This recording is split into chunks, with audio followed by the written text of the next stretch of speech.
बिस्मिल्लाहिर्रहमानिर्रहीम।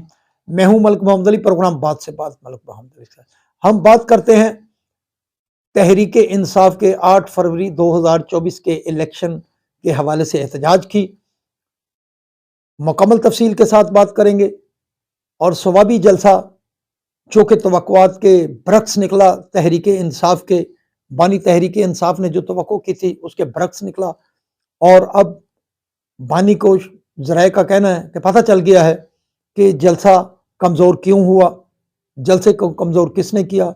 आज के प्रोग्राम में इसी हवाले से बात होगी। और प्यारे दोस्तों, जिन दोस्तों ने अभी तक हमारे चैनल को सब्सक्राइब नहीं किया, प्राय मेहरबानी वो हमारे चैनल को सब्सक्राइब भी करे, लाइक भी करे और शेयर भी। और हम बात कर रहे हैं तहरीक इंसाफ के 2024 8 फरवरी के इलेक्शन के हवाले से एहतजाज की।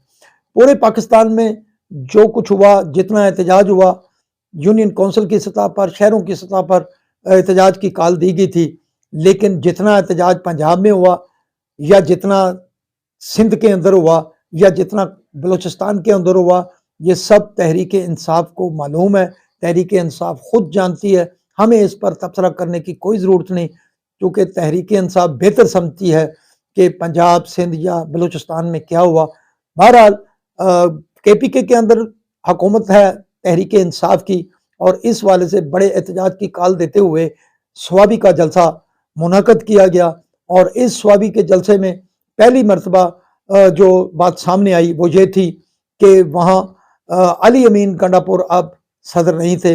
अब जो कि वो सदर के ओहदे से हट चुके थे, इसलिए उस जलसे में उनकी तरफ से वो रौनक नज़र नहीं आई जो होनी चाहिए थी, बल्कि हुकूमत की तरफ से एक मुरासला भी कहा गया था कि किसी सरकारी मुलाजिम को इजाज़त नहीं है कि वो जलसा में शिरकत करे। बहरहाल जो तहरीक इंसाफ की तवक्कुआत थी, उन तवक्कुआत के बरक्स उतना बड़ा जलसा मुनक़द नहीं हो सका जितना वो ख्वाहिशमंद थी। तहरीक इंसाफ की क़यादत भी वहाँ मौजूद थी, लेकिन जलसा उस अंदाज में नहीं हो सका।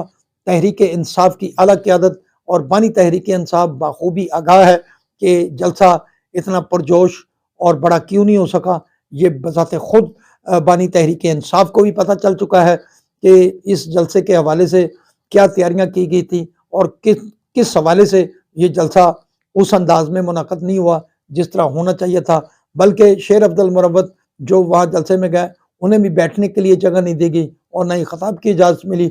इस हवाले से बड़ी सारी चेम गोइयाँ जो तहरीक इंसाफ के अंदर ही मौजूद है कि तहरीक इंसाफ 8 फरवरी 2024 के इलेक्शन के हवाले से जैसा एहतजाज करना चाहती थी ऐसा मुमकिन नहीं हो सका। और बानी तहरीक इंसाफ इस बात से पूरी तरह आगाह है कि जलसा उस हवाले से इतना मजबूत और बड़ा क्यों नहीं हो सका। बहरहाल दूसरी तरफ अली अमीन गंडापुर का कहना है कि वो अडियाला जेल जा रहे हैं, लेकिन उनकी बानी से मुलाकात नहीं हो रही।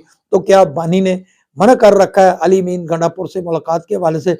बहरहाल तहरीक इंसाफ को किसी ऐसे मुखालिफ की ज़रूरत नहीं है, बल्कि तहरीक इंसाफ के अपने अंदर ही ऐसे ऐसे छोटे छोटे ग्रोह और ग्रुप मौजूद हैं जो शायद एक दूसरे को नाकाम बनाने में लगे हुए हैं। लेकिन इस बात में पूरी कुव्वत मौजूद है कि तहरीक इंसाफ की मकबूलियत तो मौजूद है, लेकिन तहरीक इंसाफ को उस अंदाज से आगे नहीं लाया जा रहा जितनी मकबूलियत इस वक्त तहरीक इंसाफ की है। लेकिन तहरीक इंसाफ की कमज़ोर क़यादत या नाकाम पॉलिसियाँ तहरीक इंसाफ को आगे ले जाने की बजाय पीछे ही ले जा रही हैं। सलाम पाकिस्तान, सलाम ओवरसीज़, अल्लाह।